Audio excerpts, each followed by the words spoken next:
Welcome back to the Manchester Evening News, Man United fans. It looks like Harry Maguire is on the verge of joining West Ham United in a summer switch worth more than £30 million, and that would probably leave Man United in need of a centre-back, a right-sided centre-back to come in and replace him. There have been links.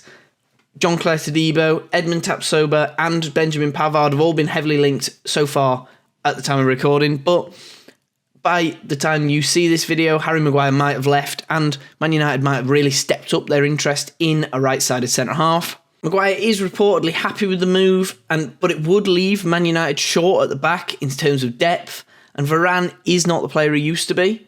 Replacing him in the future will be the hard part here. Replacing Harry Maguire's output is not that difficult, but replacing Varane's and having someone to combat Varane as that third-choice centre-half probably is going to be a difficult task.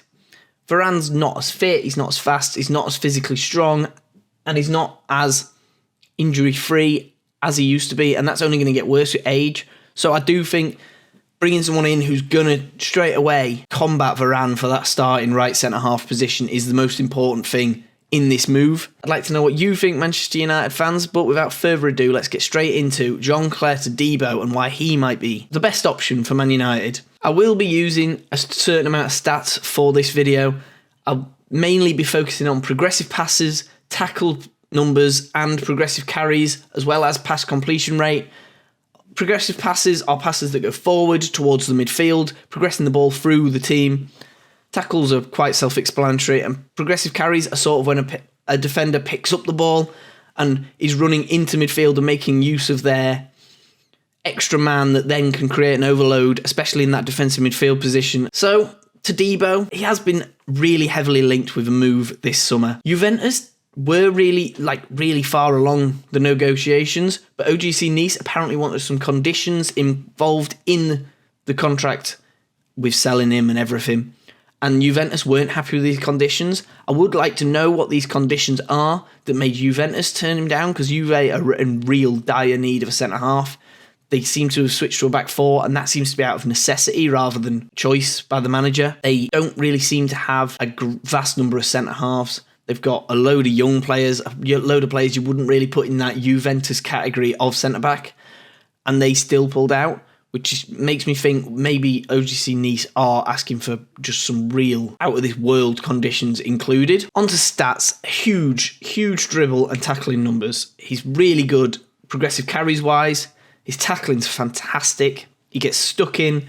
He wears his heart on his sleeve when he's on the football pitch, and that might be just what Erik ten Hag's looking for, a really combative centre-back to partner Lisandro Martinez, because that's really, I think we can all admit, Man United fans, that Lisandro Martinez will probably be the left-sided centre-half for a long time to come. Todibo will fill in probably at that right-sided centre-half role, that Varane role that everyone's been playing. And I think next to Martinez and Todibo, both getting stuck in, both aggressive, both getting really high tackle numbers, might be really what Erik ten Hag is looking for. Like I say, he does profile very similar to a right-footed Lisandro Martinez. That might be just what Erik ten Hag's wanting in a centre-half. I linked him in one of our midweek Man United podcasts a couple of weeks ago after Juve pulled out, and I do think that he does sort of fit that right profile that Erik ten Hag seems to like in his centre-backs. He doesn't really like the traditional, big, stocky centre-back like Harry Maguire.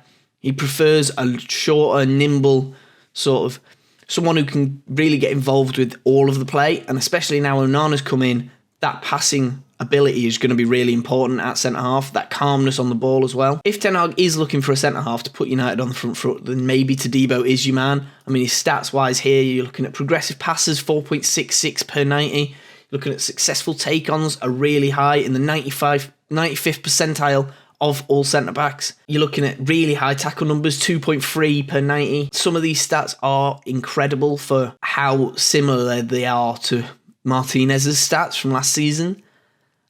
Maybe that's what Erik ten Hag wants. Edmond Tapsoba, Burkina Faso international. He's an absolute passing monster. Really high, pretty much across the board with his passing stats. He's really adventurous with his passes, though. So his pass completion rate is down a bit on Todibo and Pavard. He's got an 86.4% pass completion rate, which is quite impressive given that he's a real long ball and creative passes attempter more than the other two. I do think, given his sort of age and the profile he fits is a lot different. He's a physical monster, in all honesty. He's really strong, really pacey. And he could be really like the natural partner to a smaller and more combative and more aggressive, more stepping out of line centre-half in Martinez, because Tapsoba has the pace to then drop and cover if Martinez does, on the rare occasion, get caught out. He is only making 1.68 tackles per 90, but that comes from being in a better Leverkusen side than Todibo in his Nice side.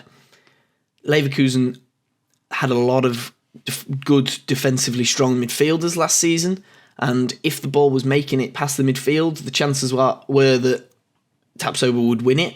I am a big fan of Tapsoba. I think he probably does deserve that chance to step up and make the next step in his career.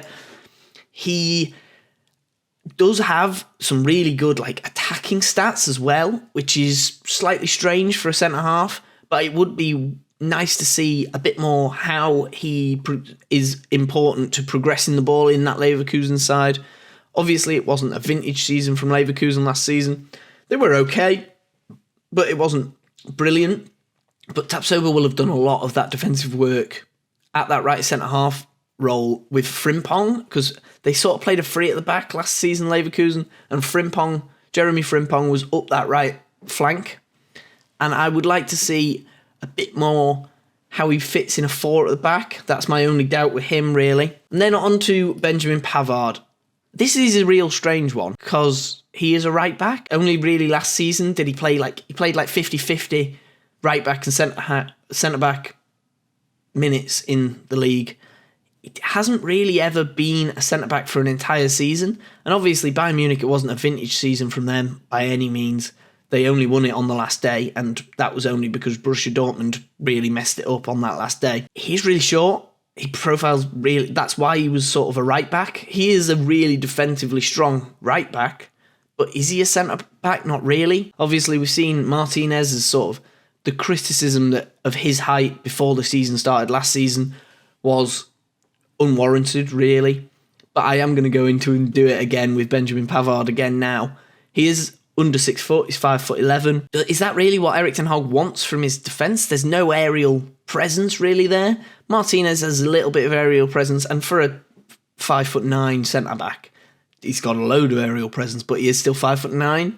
If he comes up against one of the bigger strikers in the Premier League next season, say your Alexander Mitrovic's, your Haalands, is Pavard and Martinez really going to win any headers, any aerial balls? I don't think so. That puts a lot of pressure on Casemiro if Pavard is the man who comes in. That puts a lot of pressure on Casemiro to then up his heading numbers a lot, and especially without that defensive midfielder, because it looks like Erik ten Hag's from midfield three is going to be Casemiro and then Mount and Fernandes, who are both really attacking minded. He is also the oldest of the three linked. He is 27.